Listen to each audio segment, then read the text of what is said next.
On last week's Top Chef, Quickfire and Last Chance, Queen Michelle Minori was asked to pack her knives, leaving only 3 chefs to battle it out in the finale. Sara Bradley boasts 2 wins in the last 3 Elimination Challenges. Eric Adjepong holds a season-best record of 3 overall wins, and Kelsey Barnard Clark was voted the chef that should win in our recent fan poll. In the finale, the 3 chefs are asked to serve the best 4-course meal of their lives to a table of Food World stars Melanie Hansha, Mitsuharu Samura, Alexander Smalls, Dan Hong, Mei Chow, and Alvin Leung, as well as season judges Tom Colicchio, Padma Lakshmi, Nalu Mohamed, and Graham Elliott. Below, check out our minute-by-minute Top Chef recap of Season 16, Episode 15, titled Finale, to find out what happened and who was named the winner on Thursday, March 14th at 9:30 p.m. ET. Then be sure to sound off in the comments section about whether the Judge A selected the right chef. 9:31 p.m. At the MGM Theater in Macau, the 3 finalists were treated to a video montage of each of their journeys on the show, including testimonials about their strengths from some of the judges. The videos were touching, but reminded them that they're each stiff competition for the title. 9:35 p.m. After the videos, Padma and Tom brought them on stage to explain their final challenge: cook the best 4-course meal of your lives. As is tradition, the rest of their cast was brought out so that each chef could choose peers to work with them as sous chefs. Kelsey chose Brandon Rosen for his insane knife skills and Nini Nguyen. Eric chose his good friend Justin Sutherland, and Michelle Minori. Sara chose Eddie Conrad after working well with him in the previous challenge, and David Viana. 9:37 p.m. As teased last week, Tom reasserted that only 2 chefs would actually serve their full 4 courses to the challenges to vie for the title.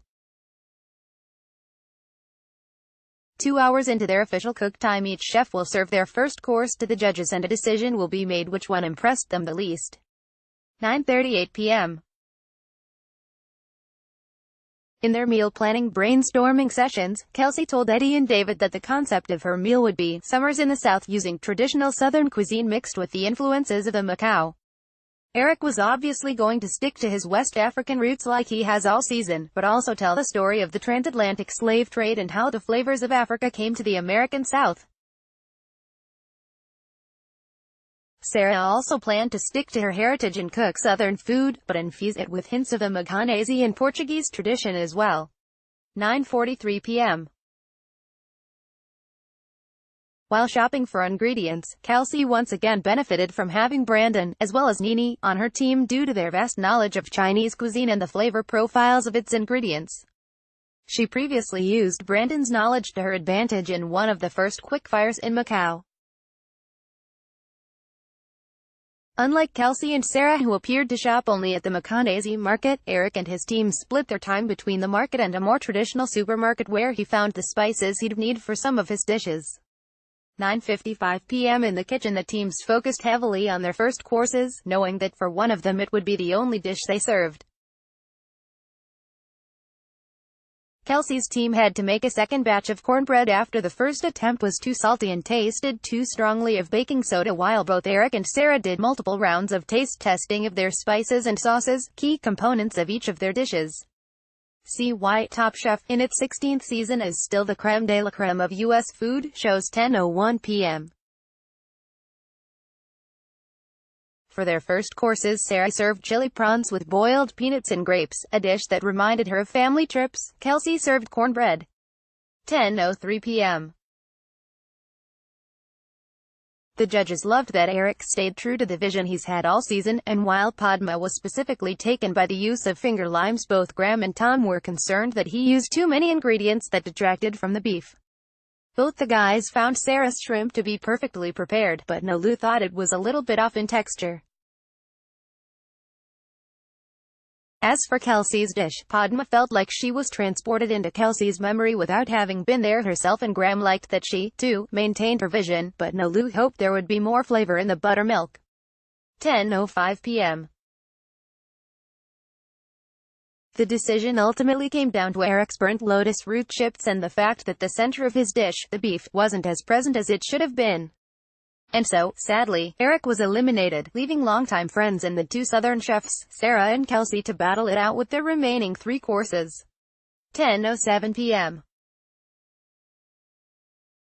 To conclude the competition, Sara and Kelsey had 4 more hours of prep time that night and then were given 2 additional hours the next day before serving their full meal, including these first courses again, to the judges and a table of other icons in the food world.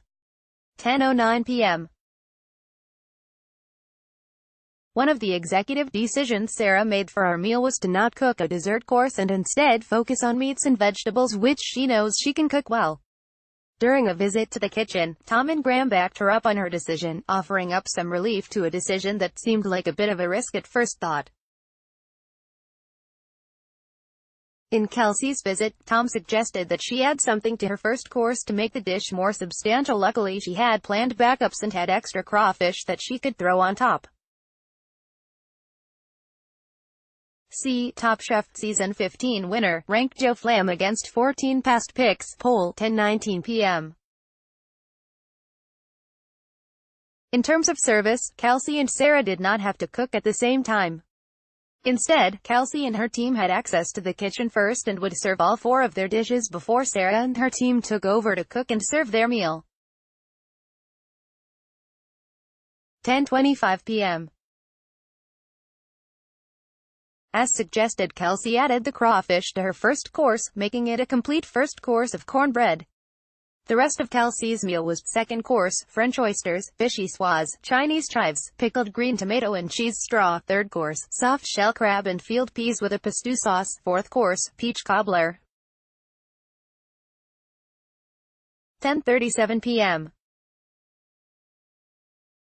Unlike Kelsey, Sara didn't make alterations to her first course, so she served the chili prawns with boiled peanuts, again, followed by, second course, braised bacon with razor clams, baby corn and pickled peaches. Third course, roast duck with black-eyed peas and pickled beets. Fourth course, ribeye steak with dirty rice, shiitake broth and maitake mushroom confit.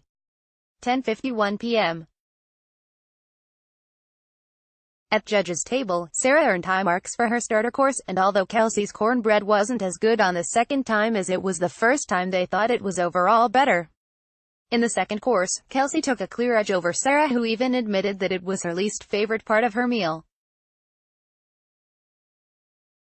The judges thought Sara rebounded well with her third course, especially compared to Kelsey's third, which she was unhappy with.